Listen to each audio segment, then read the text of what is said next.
Gabrielle, thank you so much for taking time to hang with us today. Thank you so much for having me. Yeah.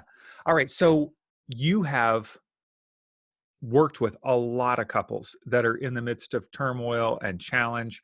What are the primary reasons that you see that couples are getting divorced these days?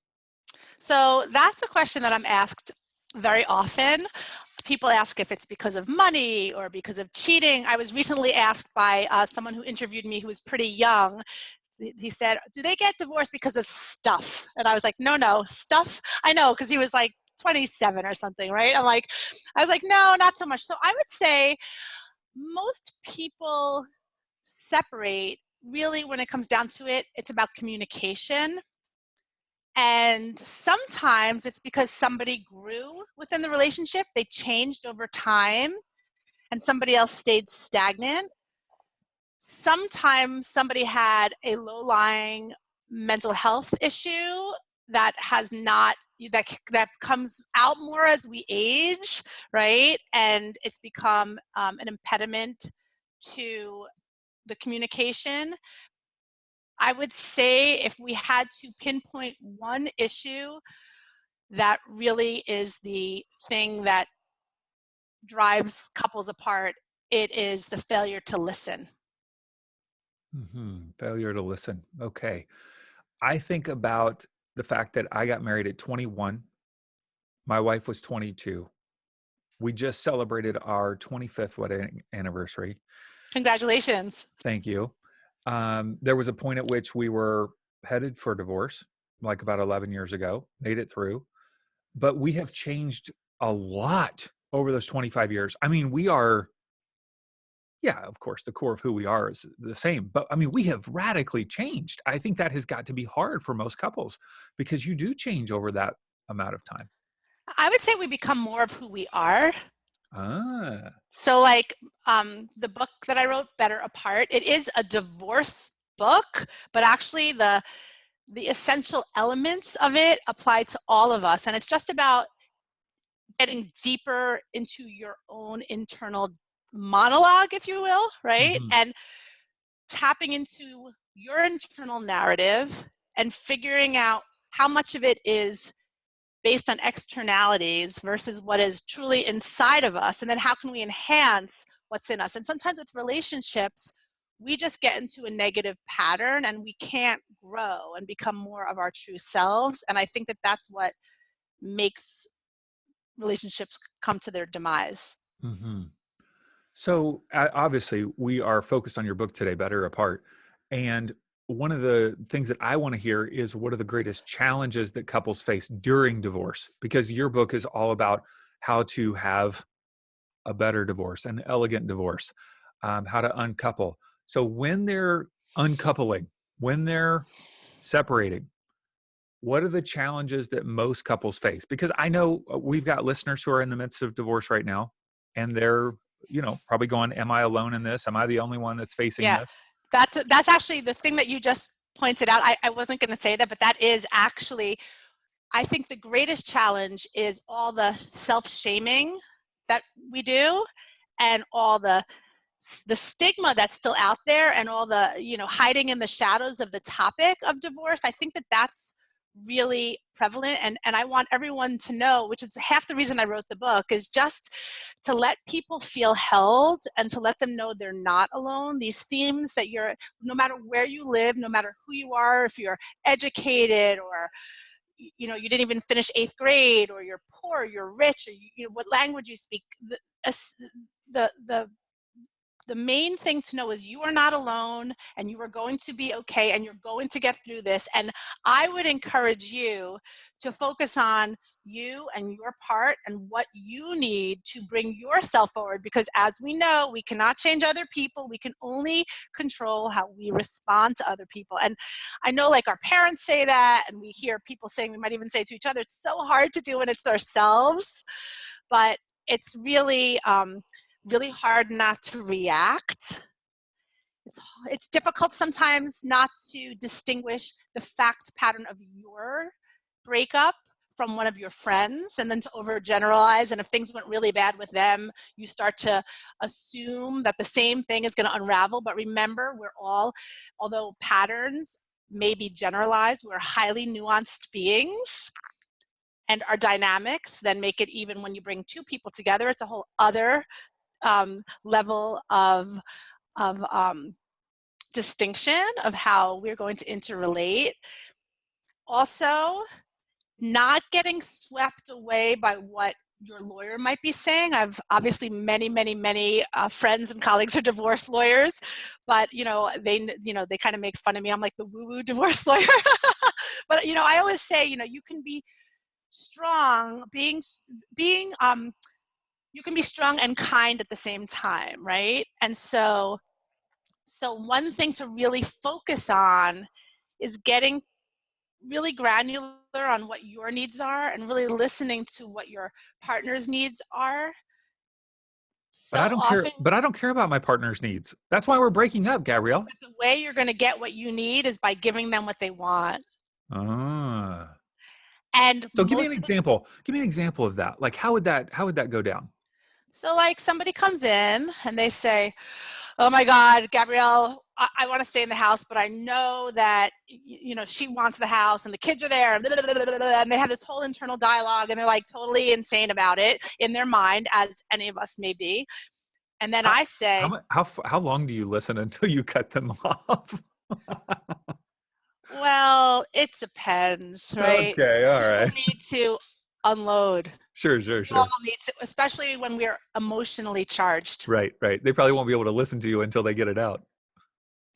Exactly. Yeah. So then I might say, have you asked if she cares about the house? Well, no, but I know she wants to stay with the kids. I mean, sometimes it's as simple as asking the question. And she might say, well, I'd like to stay in the house, but that's not like the thing that she's focused on. Maybe she's focused on, I had an affair, but I still want 50-50 custody. And I think you're going to say I'm a bad mom. Ah, okay. Or maybe I don't make as much money and I want to make sure that I get as generous a division of property. Or maybe I have family money that I really don't want you to touch. And because of that, I'm willing to let you keep the house. I mean, that's just one example, but Sure, sure. there are so many ways, so many angles. I'll tell you an unrelated story, just really quickly. So when my grandma died, your typewriters are making me think of my grandma, right? Because they're old school. When my grandma died, there was this from probably the 60s, like before I was born, we called it the sick tray. It's like a tin tray with like crazy orange and yellow flowers on it. And she used to serve my brother and my cousins and me if we stayed at her house when our parents went to work, if we were sick. And I have such great memories of like her cutting up an orange into many pieces, and and just spending quality time with her. Anyway, when I was sick, so when she died, I was just sure everybody was going to want the sick tray, Oh. right? So at her house, and I was like waiting for the right moment, and I went and I got the sick tray, and I'm the only girl in my whole family. And I went to my cousins and to my brother. You've frozen right now. How about now? You're Uh, okay. okay. Okay, so I'm going to go back to that. Well, no, your audio will be captured, so you're fine. So as it turned out, nobody else cared about the sick tray. Like people wanted, my cousin wanted like the little bartender that like made a drink, and just like it's just, don't assume that your spouse cares as strongly or in the same thing about in the same way about the same thing. Or maybe it's like you're concerned about like the parenting plan, and you're afraid, well, you think, oh well, my spouse is a really great dad or mom, but she drinks too much. Well, like maybe you make certain rules around driving. I mean, like there's always ways to explore a parenting plan that meets everyone's needs. And I use the word needs and not wants specifically. Hmm. So you talk about having an elegant divorce. How would you define an elegant divorce? How would you describe that? So, what makes a divorce elegant or easeful or better is one where everyone feels that they're at a point of stasis, right? Like I talk a lot about peace. So peace is not about like fluffy fairy unicorns, right? It's like It's about feeling like okay, about noticing the neutral. And when we're at a place of neutrality, then we have somewhere to go. Now, maybe that you're dealing with someone who has like a true narcissistic personality disorder, and you're just forever frustrated by them because the conversations don't go anywhere, because they've got their own dialogue in their head. But that's okay. You can still be neutral with them, because you can still convey concise messaging to them that they will hear, or at least have to respond to, as long as you don't allow yourself to get swept up into their drama. They'll find somebody else to be receptive to their drama, because it's not really about you. Most of what comes at us has nothing to do with us, right? So elegant is being internally and externally aligned, feeling at one. People have said to me, I think a lot of people compare elegance, they think of fashion. But what is elegant fashion? It's simple, it's clean, right? And so Mhm. it's the same when it comes to divorce. I had a call recently where somebody said, hey, Gabrielle, I just want to run something by you. You're going to kill me. I was too generous. It was 3 years ago and I gave away so much. And then I said, well, what do you have? I mean, it turns out the person makes significant money, and it was not hard at all for him to pay a lot of money. And he had plenty of, we went through the whole thing, and I said, well, how's your relationship? And how's this? Everything's great, but maybe I paid too much. That doesn't sound like you did to me. It sounds like it worked out great. And how's your relationship now? It's great. And actually maybe I don't have to pay forever. Well, that's great. I mean, it's okay to give more. It's also okay to take less. You might not need as much as the law gives you. And people should know, because your listeners are probably all over the country.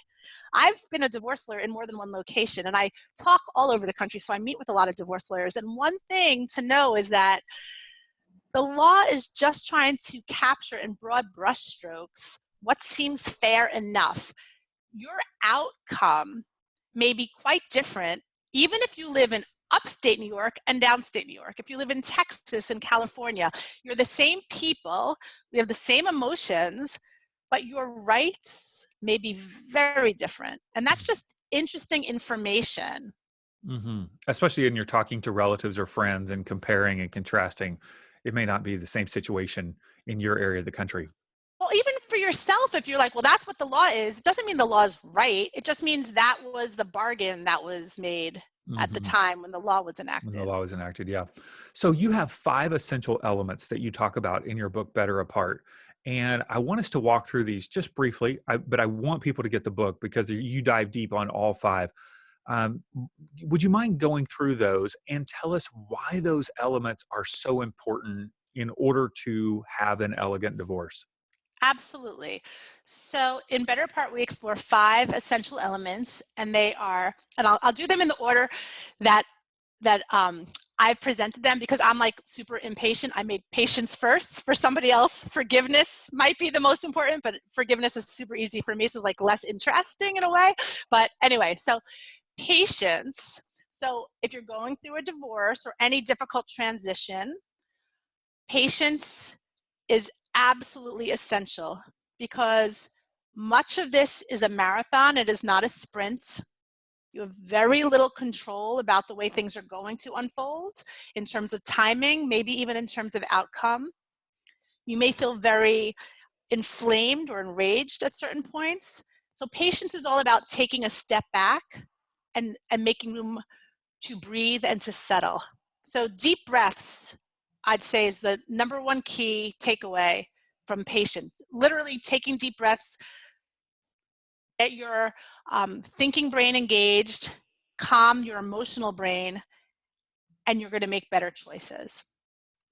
The second element is respect. Respect primarily is about self-respect, because when we don't feel good, we're not going to act respectful to anybody else. We're not going to be able to be really rooted and engaged in ourselves, and life's not going to be good, right? So I quote my maternal grandpa all the time. He used to always say, never throw anyone away, just put them on a shelf.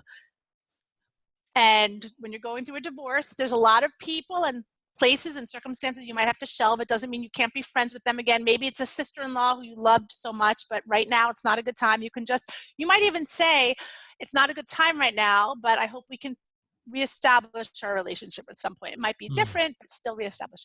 So creating boundaries is a great way to elevate your self-respect. One thing that I suggest people do is maybe take a sheet of paper. When you're going through the book, I encourage everyone to get a journal and do certain exercises, but make a list of the things, almost like a mantra, like on a daily basis, of things that make you feel good, things, people, places. So like, let's say you have a crappy day. You end your day by making that darn list that you don't feel like making of as many things that make you feel good. And when you go to bed at night, you might just feel a little bit better. Hmm. So that's the second thing. Um, The the third third, is clarity. clarity. Yeah. Yeah, Tell us sorry. about it. No, it's all good. Yeah, it's all good. So the third is clarity, and that's really about stepping back from the blame game and moving into, where are you the best active visionary that you can be? How granular can you get on what you want to create for yourself, for your children, for your future? So what I tell people to do is to pick something that's irritating you, or something that you want to achieve, or somewhere you want to be. And then start making a list, or if you're not a lexic person, like a word person, make a vision board and start just creating your new future, and do it again as a mantra. In order to make something really enact change, effectuate change, it needs to be automatic, part of you. And the only way it's going to be automatic is if you do it like brushing your teeth. So I would say, like, pick one of these themes and pick one of the activities and do it every day. Do it in the morning and at night, every single day, like a mantra. Hmm. Number four is peace. Yeah, and we started to talk about peace, and Right. it's about noticing the neutral. It's about saying, What do you hey, mean by noticing the neutral? What does that mean to you?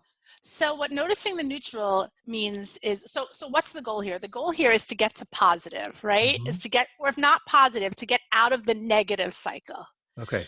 So what we know is that humans need to hear between 5 to 8 positives in order to listen and process one negative. I don't know. I mean, this it depends what report you read, how many you need. So noticing the neutral is just about literally either verbalizing, or at least internally noticing. So you're either giving yourself a positive signal, or you're giving the other person a positive signal about something that just happened. So I'll give you an example, like from my own life with my kids. I read this book called Raising Your Difficult Child, which they renamed the Nurtured Heart approach, because I don't think anybody wants to think of their kids. Well, I know, but the book was better when it was called Raising Your Difficult Child. It was really, very direct, which I appreciated. So I would say, I had 2 little boys at the time, and they were very active. And I remember it said, you had to notice, I don't remember, maybe 15 neutral things per minute. I don't know, it was a lot of things, or 5 minutes. And I remember saying, like, hey, I noticed you haven't thrown sand at each other. Good job. Now, Sure, sure. that's like a non-thing. So I was going to say, if your ex is always showing up late and they show up on time, don't say like, oh, you're on time for once. Say, hey, thanks for being on time. Because then that other person you're talking to feels the gratitude. And if you could find a way to do that 4 or 5 more times before you say, hey, buddy, you just did this or that wrong, then you're going to have a better likelihood of getting the outcome that you're looking for when things Very good. aren't going well. Very good. Good. Good. Okay. And what about cultivating peace within myself? If I'm in the midst of a divorce, and speaking from my own experience as someone who was in the midst of a divorce, but somehow we obviously were able to reconcile. It is just the most non-peaceful experience ever. It's just absolutely debilitating. How does somebody help cultivate that peace within themselves? So there are a lot of different exercises you can do. One thing that is very easy to do is to give yourself an affirmation or a mantra that you say throughout the day, which can be, I feel at peace, or I'm radiantly calm, or I am magically peaceful. I don't know, whatever speaks to you. I mean, those are my words. They might Hmm. sound not like resonant for you, but whatever works for your listeners, find peaceful words, literally a message. When you're giving yourself a message, either through your visualization exercises that we talked about a moment ago, in clarity, or for this, be as specific and positive and present in everything that you say, because it's more likely to be integrated in you and to manifest. And so by giving yourself an affirmation, if you just say it from time to time, it's really not going to do anything. You have to say it to yourself throughout the day, all Mm. the time. Do you know Okay. why? Go for it. Tell Because me. then when you're activated, it's right there. It's available to me. It's available to you. And then what's going to happen is you are going to access it, maybe without even meaning to. And it doesn't mean you're not going to feel angry or sad or frustrated or any of those things. It just means that your brain is going to have a tiny little pause, which is going to give you space to calm your central nervous system. Hmm. And then to be more thoughtful in how you treat yourself, respect, and how you treat your spouse or your ex-spouse. Hmm. Number 5 is forgiveness. Hello, we've got challenges here. Okay, so I know, right? Do you want to ask me something, or? How does this even I mean, this almost feels like, for the divorced couples that I connect with and coach, it's like a lifetime of work in order to forgive. Yeah, so my mom, they had a really great divorce, in terms of how they raised us. My mom held a lot of anger towards my dad, and I remember saying to her a few years ago, like, why don't you just like get over it? She was like, I'm going to be angry if I damn well want to. Like, she was just like, and then my book came out. I mean, I don't like to say my book like changed anything, because it's just a book, right? Whatever. But like, first she read it and she's like, "Are you trying to tell me something?" I was like, "Maybe." And now I don't know. Like, it's not like she said, "Oh, your book has helped me so much," but like, she's always been like good to my dad, but like been mad. But I actually feel like she's really let go, because I feel like, I don't know, somehow my points are communicated. So let me just give you my little spiel, and you could just dismiss it or just take whatever of it might speak to you. Okay, so the first thing is like, you have to ask yourself, what purpose is this anger serving me, right? So you may be in an activated time or feel really sad or hurt, and it might be protective in nature. So anger does serve a purpose, and I do not ever advocate people to not feel anger, just like I would never say don't feel grief. And in fact, all these like happy things that I'm saying, like, they kind of, you let them inch into your life. You commit to like 3 minutes a day, and then 5 minutes, and then you make it a practice, and it builds over time when you want them and when you're ready for it. So if you just need to stew in your sadness or anger, like, go for it. And if you want that to be your whole life, that is your prerogative. But what I'm going to say, which is not my original quote, but tell me if you can find who said it, because it's attributed to lots of people, is holding on to anger is like drinking poison and expecting the other person to die. So like, why would we do that? That doesn't make any sense, right? Except if you're feeling really hurt, sometimes it can be, it can help us function, like get through the day at work. So I have a little story which might sound like, oh, well, that's nothing compared to what I've gone through. And I get that, but I'm just going to tell you my story just in terms of the process. And so I have a friend and a bigger group of girlfriends I've been friends with a long time, and she did something that I felt was like really unkind to me. And I was really doing my best to try to let it go, and I just couldn't. And I was like, why do I need to forgive her, right? Like, I was like, maybe I could forgive her. And eventually, after several years, I had this little flash of clarity, and it was probably around when I was writing the book, right? Because it was like going in it was my loop. And I was like, you know what? I can forgive myself for remaining angry at her. I can forgive myself for being human and for all that has happened and for all that she is and all that she was, and for not being able to just let it go. And then I can also forgive her for not apologizing, not maybe even realizing what she did, for doing what she did in the first place. I can just like let it all go, because I'm going to decide to let it go. Because remember that, again, the things that happen to you, nothing has anything to do with us. Like, I mean, almost that sounds like, well, then why do I even talk to people? I mean, that's a whole other conversation for another day.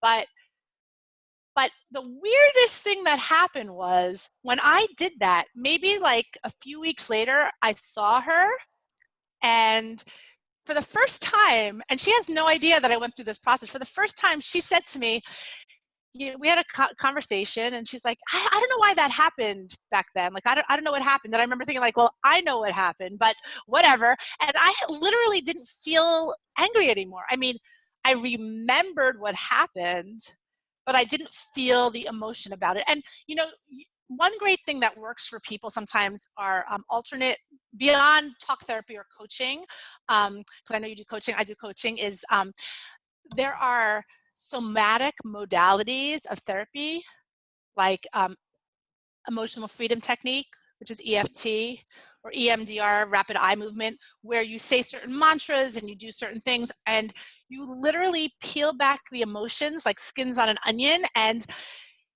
it really works for a lot of people. It's really for trauma therapy, but divorce is a trauma. It is a death. It is a time of reckoning and rumble, and, you know, embrace the suck, as Brene Brown would say, and you can really get through and become better. You can become actually better together, even when you're apart, even if you're separating from an impossible narcissist, because you can make really powerful choices about how you're going to respond. Mhm. How do I respond if I'm in a divorce situation and the other individual is not cooperating? Like, they're not about the five essential elements. They don't care about patience, respect, clarity, peace, Yeah, forgiveness. They're right, like, screw you. I'm going to take as much money as I can. I'm going to take the right, kids as long as I can. right. I hate you. I hate your mom and dad. I hate everything about you. Right. Yeah. And you're trying to do all these things. How do you deal with that? Yeah, so that's really why I wrote the book, because I had so many clients who were in that exact position, right? Like, now I mostly just mediate in person and online, but what I found is there's so many really nice, calm, centered people who are married to like hot-headed, impossible people, right? We find each other like magnets. And so only thing you can do is work on your ability to respond and your ability to stay strong. It does not mean let yourself get trailblazed over. Sometimes you have to go to court. Court is there for a reason and is there for a purpose. Sometimes you may be surprised that your spouse just needs to be spoken to firmly by a judge, and then they get in gear. Sometimes a bully just needs to be bullied back. And for the person who's always one down, remember, sometimes in the context, and this might sound funny for me to say as the author of Better Apart, but I am a divorce attorney for 25 years, the best defense is a strong offense, and don't think that your bully isn't going to come on really, really strong. So you need to do deep work and have yourself with a therapist, a coach. I mean, I wouldn't say one or the other. If you have the time and insurance, I would do both. I would really get a therapist, get a coach, read self-help books, do everything. Surround yourself by people who build up your self-respect. Get really clear about what you need. Step away from the story of your relationship, because it just doesn't even matter. You just need to manage how your life is going to unravel and be extricated as you move gracefully forward into the beautiful rest of your life. Oh, Gabrielle, that is just beautiful. Oh, Yes. thank you. That means a lot coming from Yes. you. Yeah, that is just beautiful, because that is the unraveling. I don't remember the next word you said, but unraveling really from the story of your relationship, because something about that inside is like, there's a less than, there's not an ability to be fully who you are for whatever reasons. I see that in a lot of the women that I connect with. It's like there's a re-emerging of their identity, a reacquaintance with it, and a discovery of it, to go, wow, this is who And I am. I want to raise one point based on what you're just saying. There's actually a tiny little section between my intro and my chapter 1 called Pause, Maybe You Don't Need a Divorce. Right, I don't know if right. you saw that. Yes, I did. Uh, and um, and so I just recently counseled someone who came in for a divorce. And as we spoke, it sounded like there was some stuff going on, and this person decided, I can't deal with this, so I guess I have to get a divorce. I was like, well, you really still love your spouse.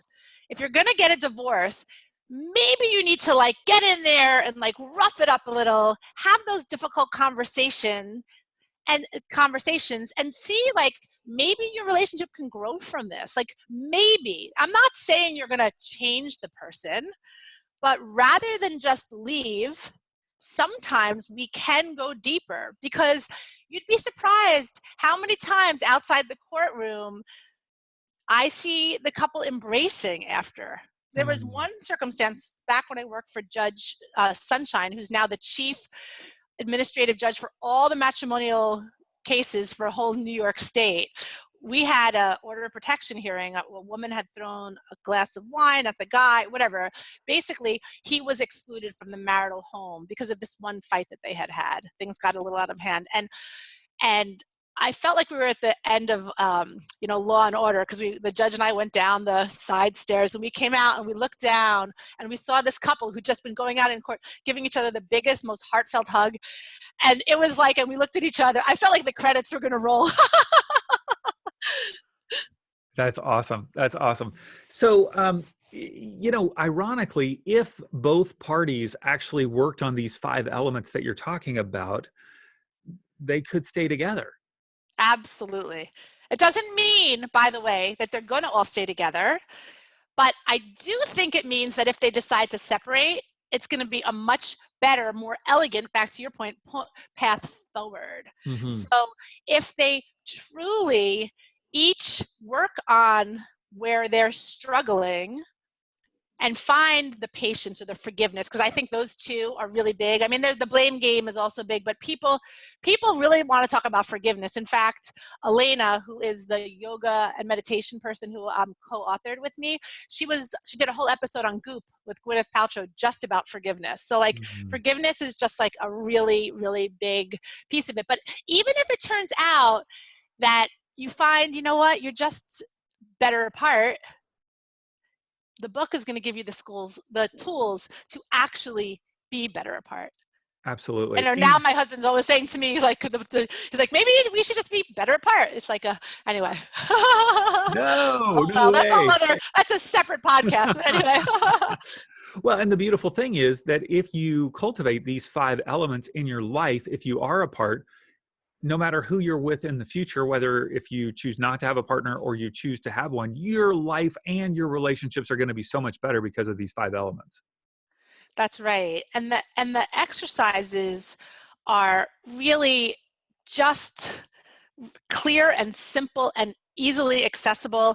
But again, just like anything else, you need to do them every day, several times a day. You need to make that list. You need to draw that picture, say that mantra. When I was in my 20s, I was a bridesmaid about 15 times. 20s and early 30s, and I decided at a certain point, like, I got to meet somebody and get married if I'm going to have kids, right? And so I started to, almost like a mantra, make a list of like the qualities of my husband. That's what it was called. And I did it, like, if you saw them, it looks like I'm like a crazy person, right? Like I just made lists. And like within 6 months, my husband appeared and he literally had every single quality. Now, and I have permission from him to say this, but in like full disclosure, like there's some things I didn't think of, right? And there's some things that were on there that turned out to be less important than I thought. But whatever. The point is, when you get clear, you are much more likely to get the outcome that you're looking for.